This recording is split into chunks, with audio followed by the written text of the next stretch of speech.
Mesdames et messieurs, bonsoir. Bonne semaine. Bien, il y a certainement des gens ce soir qui se sentent un peu plus intégrés au reste de la communauté dans la péninsule acadienne. Et là, je parle bien sûr des gens de l'île Miscou qui n'ont plus besoin de traversier pour gagner la terre ferme. Ils peuvent maintenant rouler sur leur pont qui vient d'être inauguré 7 ans après le début des travaux. Une foule immense s'est déplacée pour l'événement qui marquera à jamais l'histoire de Miscou. Marc Poirier nous a préparé ce qui suit.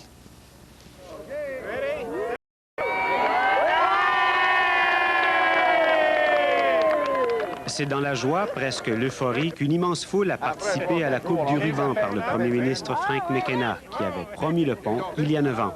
La célébration signifiait aussi que pour la dernière fois, le petit traversier effectuait son trajet.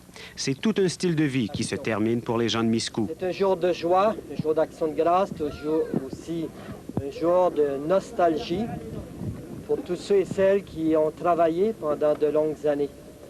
De retour sur le pont, plusieurs avaient aussi le cœur gros, mais ils étaient heureux. Oh, ça fait chaud au cœur. Je suis bien fière de notre pont. C'est le plus gros événement que je pense que nous a été possible d'arriver, là. Lors de la cérémonie qui a suivi, l'heure était aux félicitations et aux remerciements. Le nom de l'ancienne députée de l'endroit, Aldéa Landry, a été souvent mentionné, ainsi que celui de cet homme, Claude Baudin, qui pendant 10 ans a lutté inlassablement pour la construction de ce pont. Dans l'île de Miscou, pour votre patience avec vos politiciens. Maintenant, nous sommes très contents avec le résultat.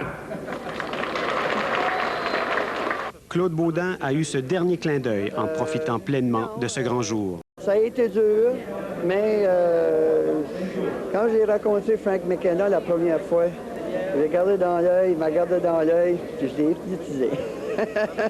C'est pour ça qu'on a eu notre pont. Voilà, c'est fait. Miscou a finalement son pont. C'est une nouvelle vie qui commence pour cette petite population d'environ 900 personnes.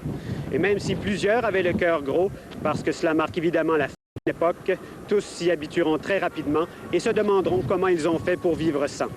Le pont aura coûté environ 30 millions de dollars. Trop cher, diront certains, mais il ne faut pas oublier que l'absence d'un pont a coûté plusieurs vies humaines. Et ça, ils vous le diront tous, ça n'a pas de prix. Marc Poirier, à Miscou. À l'île Miscou, au Nouveau-Brunswick. Le pont qui arrive après des années d'attente a été l'objet de nombreuses promesses électorales. Son ouverture officielle a eu lieu aujourd'hui et signifiait du même coup l'arrêt des opérations du traversier pour les insulaires. Un résumé plus détaillé de ces événements historiques fera d'ailleurs l'objet d'un reportage demain.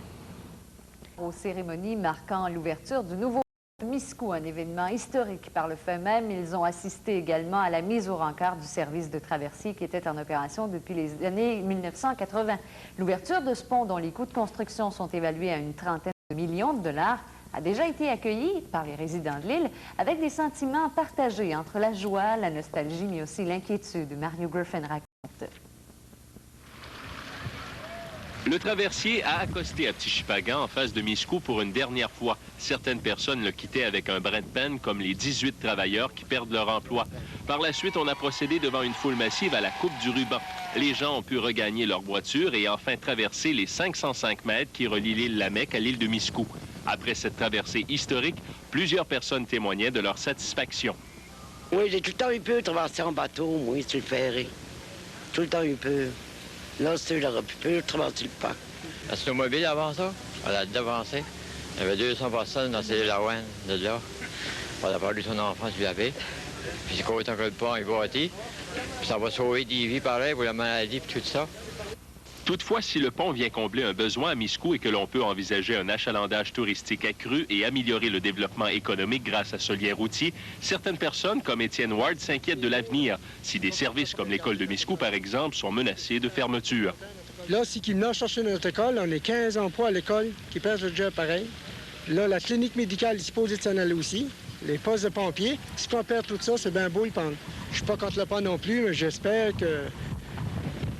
qu'il va nous aider à garder de quoi ce qu'on a à Miscou, là. Pour leur part, les politiciens ne pouvaient manquer l'occasion de souligner devant la foule attentive qu'ils avaient finalement tenu leurs promesses. Moi, je suis très content que nous avons respecté notre promesse électorale et moi, je suis très heureux que vous avez un accès important pour l'île de Miscou. Ce pont changera littéralement votre mode de vie. Après 200 ans d'isolement, Miscou est maintenant relié à la terre ferme.